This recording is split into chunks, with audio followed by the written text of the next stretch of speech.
손흥민이 울었습니다. 그 눈물은 단순한 감정이 아니라 15년 동안 이어온 꿈이 현실이 된 순간의 터짐이었습니다. 유로파리그 결승전. 그는 주장으로서 시상대 마지막에 올랐고 태극기를 두른 채 우승 트로피를 들어 올렸습니다. 그 장면은 단지 승리를 의미하지 않았습니다. 손흥민이라는 한 선수의 커리어 그리고 한국 축구의 자존심을 증명한 장면이었습니다. 지금부터 은하철도 TV와 함께 그 감동의 여정을 따라가 보겠습니다. 2024년 5월 22일 스페인 빌바오에서 열린 유로파리그 결승전. 토트넘은 맨체스터 유나이티드를 1-0으로 꺾으며 10년 만에 유럽 대항전 우승을 이뤄냅니다. 후반 22분 교체 투입된 손흥민은 종료 휘슬이 울릴 때까지 수비와 압박에 전념하며 팀의 리드를 지켰습니다. 경기 종료 후 그는 동료들과 함께 눈물을 쏟았습니다. 시상대 가장 마지막에 오른 손흥민. 그의 허리에는 태극기가 걸쳐 있었고 손에는 유로파리그 트로피가 들려 있었습니다. 이번 우승은 손흥민에게 특별했습니다. 토트넘 입단 10년, 프로 데뷔 15년 만에 처음으로 들어올린 클럽 우승컵이었기 때문입니다.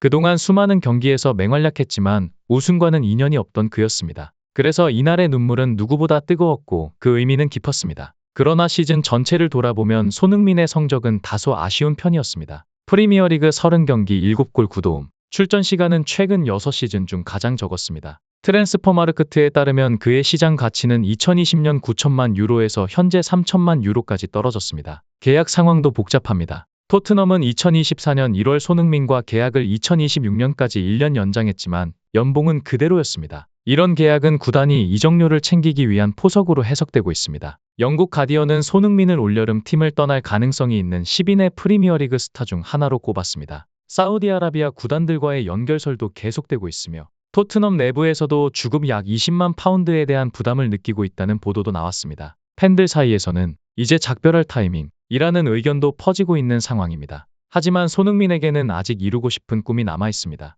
바로 2026년 북중미 월드컵. 그는 지금까지 3번의 월드컵 무대에 올랐습니다. 2014년 브라질, 2018년 러시아, 2022년 카타르. 특히 2018년 독일전에서의 쐐기골은 아직도 많은 이들의 기억 속에 남아 있습니다. 2022년에는 주장으로서 16강 진출을 이끌었지만 득점은 없었습니다. 2024년 아시안컵에서는 기대에 못 미쳤습니다. 이강인과의 갈등설이 불거졌고 팀은 4강에서 탈락했습니다. 그 누구보다 책임감을 느낀 손흥민에게 북중미 월드컵은 사실상 마지막 무대일 수 있습니다. 한국 대표팀은 현재 월드컵 아시아 예선 B조 1위입니다. 6월 이라크, 쿠웨이트와의 최종 2경기에서 단 1무만 거둬도 본선 진출이 확정됩니다. 손흥민은 여전히 대표팀의 중심에 있습니다. 그가 월드컵 무대에서도 주장으로 나설지는 아직 정해지지 않았습니다. 하지만 주장이라는 직함보다 중요한 것은 그가 여전히 가장 믿을 수 있는 리더라는 점입니다. 후배들은 그에게서 배웁니다. 그리고 팬들은 그를 통해 한국 축구의 자존심을 봅니다. 이번 유로파리그 우승은 손흥민의 커리어를 정리하는 마침표가 아니라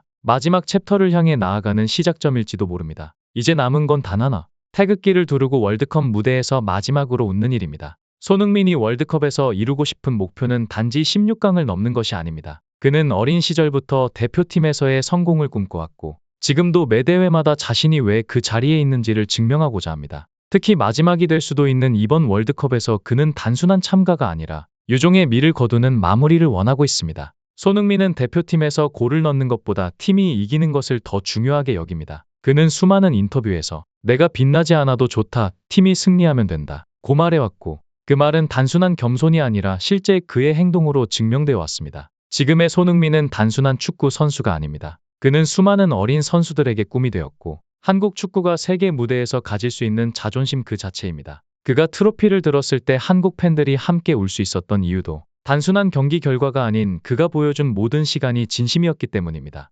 우리는 그가 월드컵 무대에서 어떤 결말을 맺을지 모릅니다. 하지만 한 가지는 분명합니다. 그는 마지막 순간까지 뛰어줄 것이고 팬들은 끝까지 함께할 것입니다. 손흥민의 진짜 가치는 숫자로만 평가할 수 없습니다. 그가 토트넘에서 보여준 헌신은 단순한 공격 포인트 이상의 것이었습니다. 부상에도 불구하고 끝까지 뛰려는 모습, 어려운 시기에도 팀을 응원하는 리더십은 많은 후배들에게 큰 영향을 끼쳤습니다. 실제로 토트넘의 젊은 선수들은 손흥민을 롤모델이라고 말할 정도로 신뢰하고 있습니다. 대한민국 대표팀에서도 그는 단순한 스타가 아닌 구심점 역할을 해왔습니다. 경기 외적으로는 항상 후배들과의 소통에 힘쓰고 경기 내적으로는 위기 상황에서 앞장서 몸을 던지는 모습을 수차례 보여줬습니다. 팬들은 그런 손흥민에게 깊은 신뢰를 보내고 있으며 그가 주장 완장을 차지 않는다고 해도 그 존재감은 절대 줄어들지 않을 것입니다. 그의 성공은 한국 축구 전체에도 깊은 영향을 끼쳤습니다. 과거 박지성이 길을 열었다면 손흥민은 그 길을 세계 수준으로 확장시킨 인물입니다.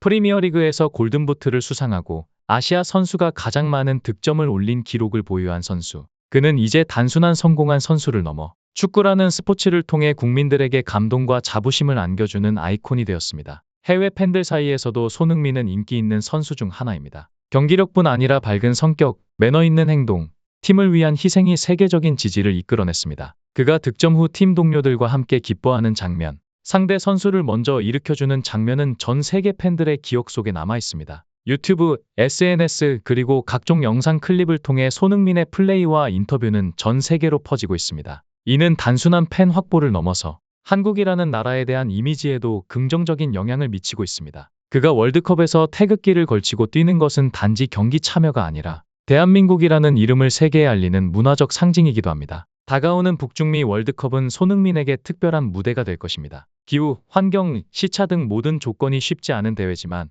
손흥민은 이를 두려워하지 않습니다. 오히려 그는 더 어려운 환경 속에서 자신의 모든 것을 쏟아붓는 스타일입니다. 어쩌면 그가 가진 마지막 큰 무대라는 각오가 이전보다 더 절실한 준비를 이끌어낼지도 모릅니다. 팬들의 기대 또한 높습니다. 단순히 경기력뿐 아니라 그가 보여줄 태도, 팀을 하나로 묶는 정신력, 후배들과의 관계 등 모든 면에서 손흥민의 존재는 대표팀의 중심이자 기준점이 됩니다. 그의 눈물은 단지 승리의 결과가 아닙니다. 그동안 참아온 감정, 포기하지 않았던 시간, 비난과 책임감을 꿋꿋이 견뎌낸 결과이기도 합니다. 그렇기에 팬들은 그의 눈물에 함께 울었고 그가 다시 월드컵 무대에서 웃을 수 있기를 진심으로 기도하고 있습니다. 그가 월드컵 이후 어떤 길을 가든 손흥민이라는 이름은 한국 스포츠 역사의 길이 남을 것입니다. 단지 뛰어난 선수로서가 아니라 한국 축구의 상징으로서 또 한 사람의 진실한 스포츠맨으로서 말입니다.